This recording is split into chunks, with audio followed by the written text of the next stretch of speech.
this mean for you personally to be coaching one of the teams in the inaugural Pioneers Day Classic as we honor those who broke the color barrier in the NBA? Yeah, it's really cool for me. I think it's cool for everyone. I think it's educational for our young players. You know, it really is. We live in a time where, you know, you feel like history has been taken away, and our league has decided instead to teach history. You know, a lot of our young guys have never heard of the guys, and now they're curious, Hannah, and so they're going to start looking them up and reading about the history of this league. So I think it's really cool, and you couldn't have picked a better place for it than Boston, because this is where a lot of it started. Red Auerbach was one of the big pioneers too, because he was the guy that was not scared to bring people in, and good for him. I want to talk more about that. I know that Big Perk also wants to talk to you about the Boston part of it specifically, and I know it's fantastic for you to be there today.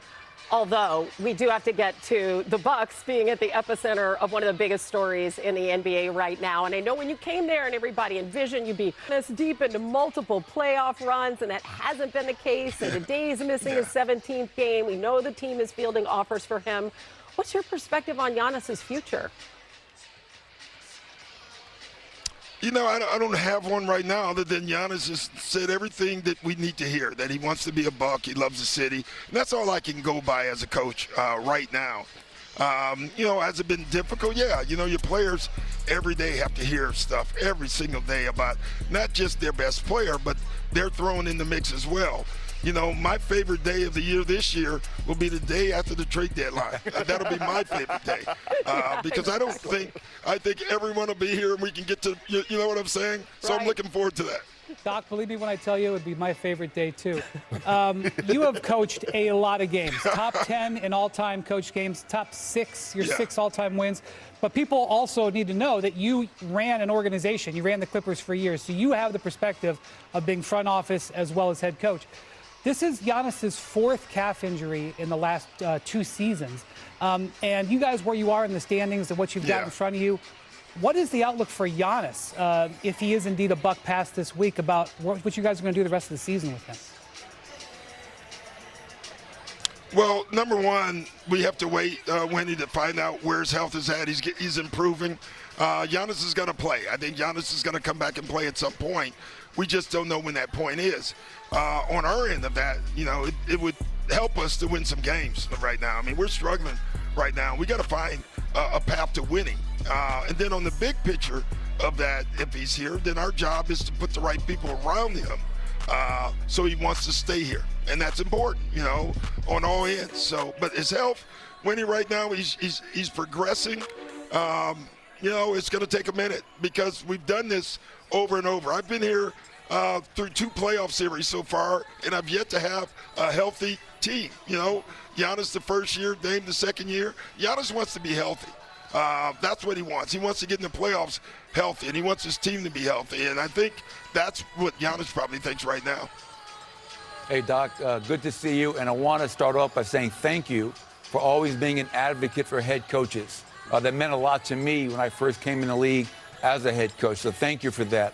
And my question to you as a leader of that team, as a head coach who sets the mood every day, as you approach the trade deadline and you have all this noise around you, what is your message and how are you touching and connecting with all the guys on your team not named Giannis? Yeah, every day.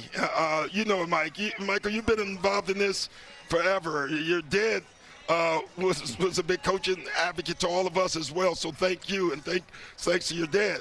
But man, it's tough. It's not like, you know, 50 years ago when Perk played, right? And there was no internet or nothing you can read. You know, these guys read everything, they hear everything, and it does affect them.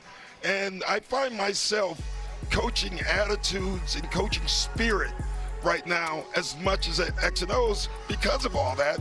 And that's just a day and a time, and it's what we have to do. My Butu brother, hey, do me a favor real quick. Take a look up there in the Raptors and tell me how that banner 17 looking right now. Tell me how it's looking right now, Doc. I did glance up. Hey, Perk, I glanced up there yesterday when we messed up a play 3 times in a row in practice. I looked up there and I took a deep breath. No, Doc, I I wanted to go back to, we are celebrating the pioneers. This is the start of Black History Month. And everybody have this narrative about Boston, right? As one of the coaches, as far as being an African-American, can you tell the audience about your experience as being an African-American living in Boston as the head coach?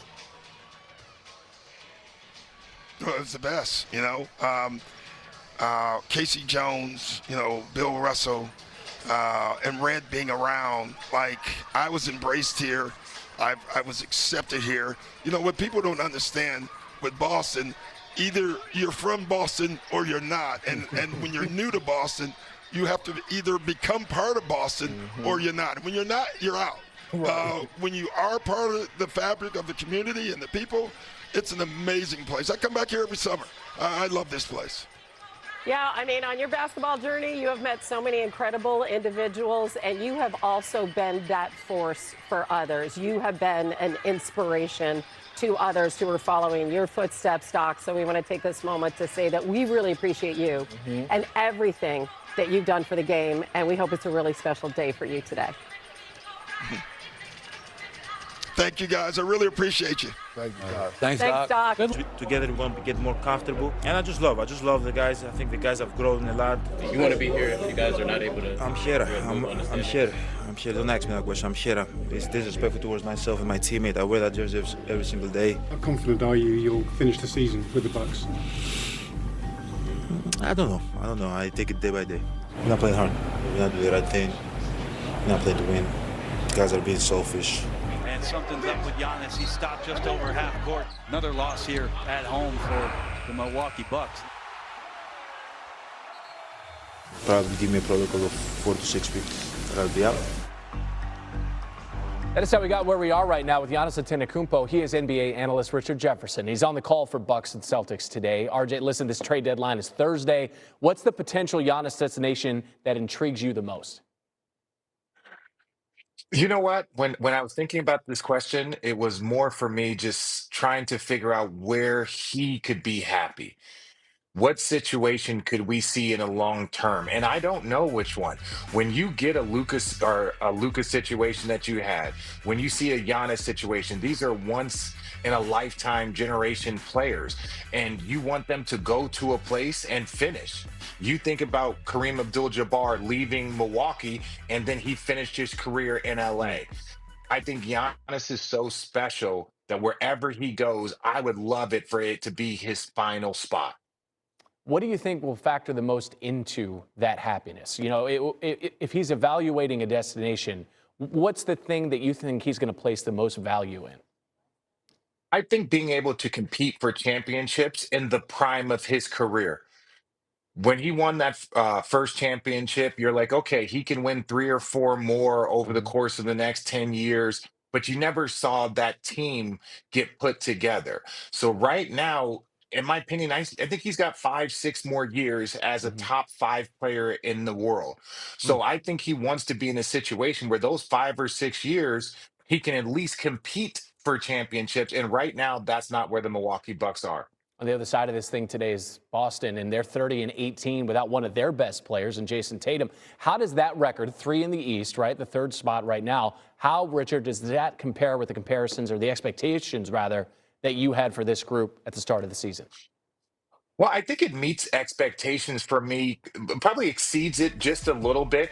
If you have an NBA championship team and you take off one all-NBA player, you should still be a good playoff team. It's the teams that lose one player and the wheels fall off. Yes, the Boston team, they are well coached. They have all defensive players. They have a finals MVP. They have a 6th man of the year. You look at the roster and you're like, there's plenty of talent. And so when I look at what Boston's doing, even if you look at what Denver did in Jokic's absence, you're like, there's still plenty of talent on this team. So I'm very proud and impressed with the Celtics have done, Jaylen Brown, Joe Mazzulla, and saying, hey, we look around, I still believe we have a top 4 team. Jason gets here, I believe we have the best team in the conference, if not the best team in the league. So if you approach things with that mentality, you are in a much better position, and they're proving themselves right. You can catch this one 3:30 Eastern in Boston on ESPN. Richard Jefferson.